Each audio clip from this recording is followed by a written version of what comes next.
दोस्तों, आज आपकी लाइफ में कितने भी चैलेंजेस क्यों ना हो, पर अगर आप ये दो एटीट्यूड अपनाएंगे तो इस बात की गारंटी है कि इस जीवन रूपी युद्ध में आपकी जीत निश्चित है। आज हम ये सीखेंगे कि एटीट्यूड क्या होता है, इसका हमारी लाइफ में क्या रोल है, और वो कौन से दो एटीट्यूड हैं जो हमें अपनाने ही हैं अगर हम ये चाहते हैं कि जीवन के हर युद्ध में जीत हमारी निश्चित हो जाए। एक इंग्लिश की कोटेशन है जो हमें ये बताता है कि life is 10% what happens to us and 90% how we respond और रिएक्ट टू इट।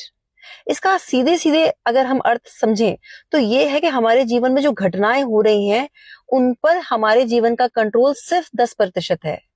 90% जो कंट्रोल है वो हमारे पास है, हमारे दृष्टिकोण में, कि हम उस घटना को किस तरह से देख रहे हैं। इसीलिए लाइफ में एक पॉजिटिव एटीट्यूड होना बहुत जरूरी है, एक सकारात्मक दृष्टिकोण। अब यहाँ ये एक दुर्भाग्य है कि ये जो रातों रात जो फेम पाया है, जिन्होंने नेम पाया है, पैसा पाया है, इन्फ्लुएंसर्स ने, उन्होंने एटीट्यूड को बहुत गलत तरीके से दिखा रखा है। लोगों को इंसल्ट करना, लोगों को इग्नोर करना एटीट्यूड नहीं है। मतलब रोस्टिंग के नाम पे हम जब सार्वजनिक तौर पर किसी को अपमानित कर रहे हैं, वो एटीट्यूड नहीं है। सकारात्मक दृष्टिकोण होता है जैसा हमारे लेजेंड आदरणीय रतन टाटा साहब के पास है। वो सबके सहायक हैं, हम्बल हैं, ग्राउंडेड हैं। हमें इस दृष्टिकोण को अपनाना है, इस एटीट्यूड के साथ अपनी लाइफ को लीड करना है। वो जो इन्फ्लुएंसर्स हैं जो दिग्भ्रमित कर रहे हैं, वो हमें गर्त में लेके जाएंगे अगर हम उन्हें अपना आदर्श बनाएंगे, क्योंकि अहंकार हमें पतन की ओर लेके जाता है और जो हम्बलनेस है वो हमें हमेशा हायर पोजीशन पर लेके जानी है। और यहाँ सबसे इंपॉर्टेंट है कि हमें रिच नहीं बनना है, रॉयल बनना है। इसमें अंतर ये है कि ये जो सारे के सारे भगोड़े हैं जो समाज का और राष्ट्र का जो पैसा लेके भाग गए हैं, वो रिच हैं, रॉयल हैं रतन टाटा साहब, जो समाज कल्याण हित में अपने पैसे को लगा रहे हैं। तो हमें वैसा आदर्श स्थापित करना है। अब पहले एटीट्यूड की बात करते हैं कि हमें लाइफ में इनिशिएट लेना है।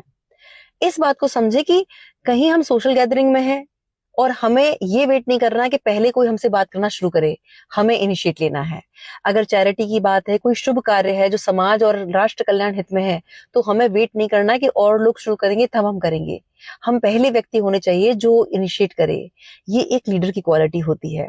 आप देखें कि हमारे समाज में हमें दो तरह के एग्जाम्पल्स मिलते हैं। एक बहुत बड़ी तादाद ये है कि जब हम किसी गैदरिंग में जाते हैं तो अगर हमारी एंट्री हुई है तो अक्सर लोगों का क्या होता है कि वो अपने फोन में देखने लगेंगे, कान पे फोन लगा लेंगे, ऐसा प्रिटेंड करेंगे कि जैसे कॉल पे बात कर रहे हैं, या मुंह घुमा लेंगे और फिर कहेंगे ओह अरे आप आ गए, कैसे हैं। पर बहुत कम लोग होते हैं, वो विरले होते हैं जो इनिशिएट लेते हैं और सबसे कास्ट, कम्युनिटी, रिलीजन को एक तरफ करके सबसे समभाव में मिलते हैं। छोटा बड़ा सब वो उनके लिए इक्वल होते हैं। वो होते हैं रियल लीडर। यहाँ पर हमारे आदर्श हैं भगवान श्री कृष्ण। उन्होंने हमेशा इनिशिएट लिया।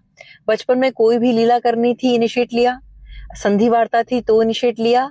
और या फिर अगर उनके जो बचपन के जो मित्र थे गरीब सुदामा जी, जब उनकी नगरी पधारे भगवान कृष्ण से मिलने, तो उन्होंने ना कोई एटीट्यूड दिखाया वो एरोगेंस वाला, वो भागते हुए आए, उन्होंने इनिशिएट लिया उनका वार्म वेलकम करने के लिए। वो चाहते तो कह सकते थे कि उनके पास तो कोई अपॉइंटमेंट नहीं था और वो राजा हैं तो वो मिलने आए, उन्हें बुला लेते। वो भाग के क्यों गए? क्योंकि उन्होंने इनिशिएट लिया। भगवान उसी को जीत जाते हैं जो इनिशिएट लेता है और एक लीडरशिप क्वालिटी के साथ अपनी जिंदगी को लीड करता है। अब दूसरा है कि हमें, हमारे साथ पास्ट में किसी ने तिरस्कार किया, हमारा अपमान किया, तो हमें बदले का भाव नहीं रखना है।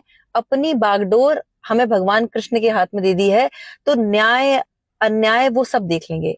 हमें तो अपना बेस्ट वर्जन बनना है और हमें जो ये मानव जीवन मिला है उसको हमें सही रास्ते पे लेके चलना है।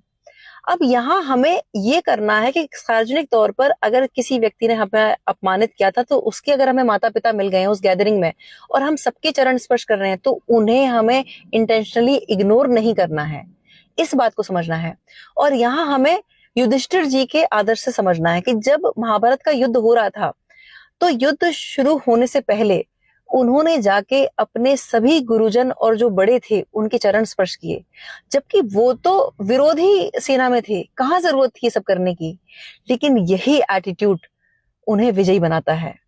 जब हम हम्बल होते हैं, ग्राउंडेड होते हैं और हमारा ये भाव नहीं होता है कि हमारा सार्वजनिक अपमान हुआ था तो हमारे दुश्मन का सर एक दिन हमारे पैरों में हो तब हमें वो सेटिस्फेक्शन मिलेगा, नहीं। जो इस तरह का भाव नहीं रखता है, भगवान उसे लाइमलाइट देता है और जीवन में वो सफलता पाता है। एक बड़ा सुंदर शेर है, हमें उसे आत्मसात करना है। एहतराम का मतलब होता है रेस्पेक्ट। तो वो शेर ये है कि मैं तो अपने दुश्मनों का भी एहतराम करता हूं, सर किसी का भी हो, कदमों में अच्छा नहीं लगता। जब हम इस एटीट्यूड से अपनी जिंदगी को जीते हैं, तब हमारे जीवन की बागडोर भगवान श्री कृष्ण के हाथ में होती है और हमें जिंदगी के इस युद्ध में जीत दिलाने का भी जिम्मेदारी उन्हीं के हाथ में होती है। बहुत बहुत आभार, नमस्कार, जय श्री राम।